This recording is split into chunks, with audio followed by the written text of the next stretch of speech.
नमस्कार, मेरा नाम है शिवम कुमार लोटस फेट और मैं आज आपको सुनाने जा रहा हूँ पंचतंत्र की कहानी चतुर बालक। बहुत समय पहले की बात है। किसी गांव में एक किसान रहा करता था। वह अधेड़ आयु का हो चुका था, फिर भी अपने खेतों में बहुत परिश्रम करता था। खेती से जो थोड़ा बहुत आय होती, उससे अपने परिवार की जीविका चलाता था। किसान की एक ही संतान थी, उसका बेटा तामस। किसान उसे अपने प्राणों से भी ज्यादा प्यार करता था। उसकी पत्नी प्राय उसे सलाह देती थी कि अब तामस बड़ा हो गया है, उसे भी खेती बाड़ी का काम सिखाओ। किंतु प्रेमवश किसान उसकी बात अनसुनी कर दिया करता था। वह कहता, अरे अभी तो वह बच्चा ही है, उसके अभी खेलने खाने के दिन है, उसे मौज करने दो। वैसे भी काम कुछ ज्यादा नहीं है, मैं उसे कर लेता हूँ, लेकिन इस तरह तो उसकी आदतें खराब हो जाएंगी, वह कामचोर बन जाएगा। तुम उसे भी अपने साथ काम पर ले जाया करो, पत्नी आग्रह से कहती। ऐसी स्थिति में किसान का एक ही उत्तर होता, देखो भगवान, ईश्वर ने हमें एक ही तो बेटा दिया है, उससे भी काम करवाएंगे तो अच्छा लगेगा क्या? वक्त आने दो, वह स्वयं ही अपनी जिम्मेदारियां समझने लगेगा। अभी तो मेरा स्वास्थ्य भी अच्छा है, काम करने के लिए मैं बहुत हूँ। वह तो ठीक है, लेकिन वह अभी काम नहीं सीखेगा तो फिर कब सीखेगा? और फिर हमेशा क्या तुम्हारा स्वास्थ्य ऐसा ही बना रहेगा? कभी आईना तो देखा करो, झुर्रियां पड़ने लगी हैं। आखिर कब तक इतना परिश्रम करते रहोगे? पत्नी दलील देती, तुम्हारे चेहरे पर लगी हुई है। अरे इस शरीर का क्या, इसे तो एक दिन बूढ़ा होना ही है, फिर 1-2 साल की तो बात है, फिर तामस बड़ा हो जाएगा और सारे काम स्वयं ही कर लेगा। मैं उसका विवाह कर दूंगा, जिम्मेदारी सर पर पड़ेगी तो स्वयं ही संभल जाएगा, फिर मैं आराम से बैठा रहूंगा। देखो, पत्नी भी कहती, तुम व्यर्थ की अपेक्षाएं लगाए रहते हो, आजकल के बच्चों से ऐसी आशा रखना व्यर्थ ही है। पति पत्नी की नोकझोंक में इसी तरह समय गुजरता गया। किसान ने तामस का विवाह भी कर दिया। उसने सोचा अब तो सुख के दिन आ गए हैं। तामस के सिर पर जिम्मेदारियों का बोझ पड़ चुका था, अब तो सारा काम उसे ही संभालना पड़ेगा। लेकिन तामस में जो आदतें बचपन में पड़ चुकी थी, वे इतनी जल्दी कैसे दूर हो जाती? लिहाजा बूढ़ा किसान पहले की तरह ही खेतों में परिश्रम करता रहा और तामस मौज मस्ती करता रहा। साल बीतते गए और तामस के यहाँ पर एक पुत्र पैदा हुआ। घर में बहुत खुशियां मनाई गई और बच्चा दूध के चांद की तरह बढ़ने लगा। दादा और दादी उसे बेहद प्यार करते। वह दादा की आंखों का जैसे तारा ही बन गया था। नन्हा सुबुद्धि, दादा उसे पल भर के लिए भी अपनी आंखों से दूर नहीं होने देते। दादा खुद घोड़ा बनकर उसे सवारी कराते, कभी कभी तो उसे खेतों में भी ले जाते। तामस भी जिम्मेदारी स्वीकार करने लगा था। अब घर और बाहर के अधिकांश कार्य वही करता था। बूढ़े पिता से अब वह ज्यादा काम नहीं करवाता था। समय आराम से गुजर रहा था कि एक दिन बूढ़े की जिंदगी में भूचाल आ गया। उसकी पत्नी गंभीर रूप से बीमार पड़ गई। बूढ़े ने उसकी हकीमों से इलाज करवाए, किंतु बुढ़िया का अंतिम समय अब आ चुका था, इसलिए वह बच नहीं पाई। पत्नी के मरने के बाद बूढ़ा बहुत उदास रहने लगा। उसको अनेक व्याधियां लग गई। उसे अस्थमा यानी कि दमा हो गया, और अस्थमा भी ऐसा कि जबरदस्त बूढ़ा खांसते खांसते परेशान हो जाता। उसकी आंखें चढ़ जाती, दम निकलने को हो जाता। तामस ने उसका इलाज करवाया, किंतु बूढ़े की बीमारी ठीक न हुई। अब तो वह बूढ़ा अपने बेटे और बहू को बोझ लगने लगा। वे उसकी मौत की कामना करने लगे, किंतु व्यक्ति की मौत तो तभी आती है जब उसकी आयु का समय पूरा हो जाता है। कुछ दिन और बीते, बूढ़ा का दमा और उग्र होने लगा। तामस ने उसकी खाट बाहर दालान में डलवा दी, ताकि अपने पिता की खांसी से उसकी तथा बेटी की नींद खराब ना हो। उस रात तामस और उसकी पत्नी ने आपस में विचार विमर्श किया और निश्चय किया कि अब बूढ़े से निजात पा ही लेना चाहिए। उसी निश्चय के तहत अगली सुबह उसने अपनी बैलगाड़ी तैयार की और बूढ़े के बराबर इनकार करने के पश्चात भी लगभग जबरदस्ती उसे बैलगाड़ी में बिठा दिया। तभी तामस का बेटा सुबुद्धि, जो अब 5 वर्ष का हो गया था, भागता हुआ गाड़ी के पास आया और बोला, बापू, तुम दादाजी को कहाँ लेकर जा रहे हो? शहर लेके जा रहा हूँ बेटा, तामस बोला। तुम्हारे दादाजी बहुत बीमार है ना, उन्हें शहर के एक अच्छे वैद्य से दिखाऊंगा। तब तो मैं भी साथ चलूंगा, सुबुद्धि बोला।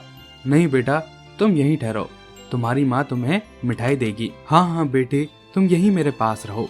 सुबुद्धि की माँ बोली, तेरे पिताजी कल तेरे लिए मिठाई लाए थे, चल वह मिठाई तुझे देती हूँ। लेकिन सुबुद्धि उनके प्रलोभनों में न फंसा। वह दौड़कर बैलगाड़ी के पीछे लटक गया। अरे अरे ठहर तो बेटा, गिर जाएगा, उसकी माता चिल्लाई। लेकिन तब तक सुबुद्धि कूदकर अपने दादा के पास पहुंच चुका था। मैं भी तुम्हारे साथ चलूंगा दादाजी, वह बूढ़े के पास बैठता हुआ बोला। तामस सोच में पड़ गया, सुबुद्धि को साथ ले जाए या नहीं। उसने एक बार फिर अपने बेटे को समझाना चाहा, किंतु जब सुबुद्धि हट करने लगा तो उसने अपना विचार त्याग दिया और उसने बैलगाड़ी आगे बढ़ा दी। गांव से एक कोस की दूरी पर एक कब्रिस्तान के समीप तामस ने अपनी बैलगाड़ी रोकी। बैलगाड़ी में रखा फावड़ा उठाया और उसने दोनों से बोला, तुम यहीं रुकना, मैं थोड़ी देर में वापस आता हूँ। कब्रिस्तान के सूने से कोने में जाकर उसने जमीन खोदना आरंभ कर दिया।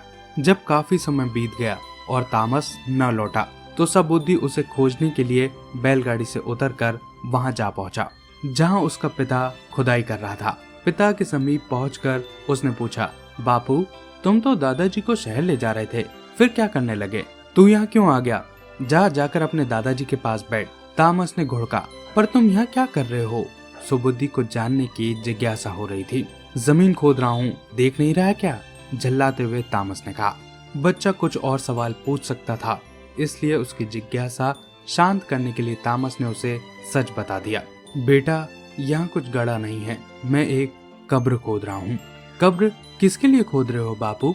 तेरे दादाजी के लिए, तामस ने बताया। दादाजी के लिए? ये आप क्या कह रहे हो बापू? वे तो अभी जिंदा है, कोई मर थोड़ी गए हैं। मरे तो नहीं हैं, वे बेहद बूढ़े हो गए हैं, तामस बोला। फिर अब वह किसी काम के भी नहीं रहे, दिन रात बस मुफ्त में खाते रहते हैं। उनकी दवा दारू के लिए भी पैसे खर्च होते हैं। पिता का उत्तर सुनकर बेटा सुबुद्धि सन्न रह गया। तामस ने आगे कहा, यूं भी अब वह ज्यादा दिन तक जिंदा नहीं रहने वाले, इसलिए मैंने और तेरी माँ ने यह सोचा कि उन्हें दफना देने में क्या हर्ज है। पर तू किस चिंता में पड़ गया? अच्छा किया बापू, तुमने मुझे बता दिया, बेटा सुबुद्धि बोला।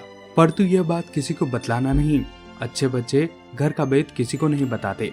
नहीं बताऊंगा, पर जरा देर के लिए फावड़ा तो मुझे दो। तामस ने फावड़ा उसे पकड़ा दिया। सुबुद्धि फावड़े को उठाकर एक दिशा में चल पड़ा। यह क्या करना चाहता है? उसे जाते हुए देख तामस ने सोचा। सुबुद्धि ने एक जगह जाकर फावड़े से जमीन खोदना आरंभ कर दी। अभी उसने कुछ जमीन खोदी थी कि उसका पिता वहां पहुंच गया। ये क्या कर रहे हो बेटे? उसने आश्चर्य से अपने बेटे से पूछा। जमीन खोद रहा हूँ, एक कब्र तैयार करूंगा यहाँ, तामस ने भोलेपन से उत्तर दिया। मैं समझा नहीं तुम्हारी बात, किसके लिए कब्र तैयार करोगे तुम? पिता ने पूछा। तुम्हारे लिए, और किसके लिए बापू? मैं तुम्हें ज्यादा इंतजार नहीं करवाऊंगा। जब तुम बूढ़े हो जाओगे तब तुम्हें बाहर इंतजार नहीं करना पड़ेगा। अरे ये कैसी भयंकर बातें कर रहा है, तामस झल्लाया। पर सुबुद्धि अपनी ही रौ में बोलता गया, मैं तुम्हें ज्यादा कष्ट नहीं दूंगा बापू, बस यहाँ लाऊंगा और सीधे इस गड्ढे में ढकेल दूंगा। क्या तुम मुझे जिंदा दफनाओगे? खींच भरे स्वर में तामस ने पूछा। हाँ बापू, तुम मेरे लिए ऐसा कैसे सोच सकते हो? मैं तो तुम्हारा पिता हूँ। पर आप भी तो दादाजी के लिए ऐसा ही सोच रहे हैं बापू, सुबुद्धि ने उत्तर दिया। जब आप अपने पिता के बारे में ऐसा सोच सकते हैं तो मैं क्यों नहीं सोच सकता? मैं इस वंश परंपरा को जरूर निभाऊंगा। अपने मासूम बेटे के मुंह से ऐसी बातें सुनकर तामस के शरीर में पसीना फूट पड़ा। उसे अपने किए पर पछतावा होने लगा। उसने दौड़कर अपने बेटे को गोद में उठा लिया और आंखों में आंसू भरकर बोला, बेटा आज तूने मेरी आंखें खोल दी। मैं एक बहुत ही घृणित पाप करने जा रहा था, तूने मुझे पापी होने से बचा लिया। आज मैं समझ गया हूँ, जैसा बीज बोते हैं वैसा ही फल पाते हैं। चलो बेटा, तेरे दादाजी को घर ले चलते हैं। मैं वादा करता हूँ अब उनका अच्छी तरह से इलाज करवाऊंगा, उनकी खूब सेवा करूंगा, मैं उन्हें कोई कष्ट नहीं दूंगा। तत्पश्चात पिता पुत्र दोनों बैलगाड़ी के पास पहुंचे और गाड़ी वापस घर की ओर मोड़ दी।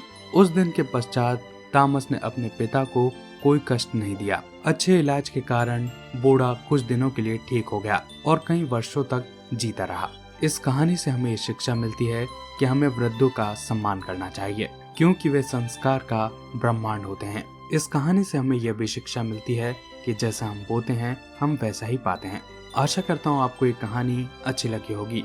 ऐसी और कहानियाँ सुनने के लिए प्लीज चैनल को सब्सक्राइब करें, अपने आसपास सफाई बनाए रखें और एक पेड़ जरूर लगाएं। बहुत बहुत धन्यवाद।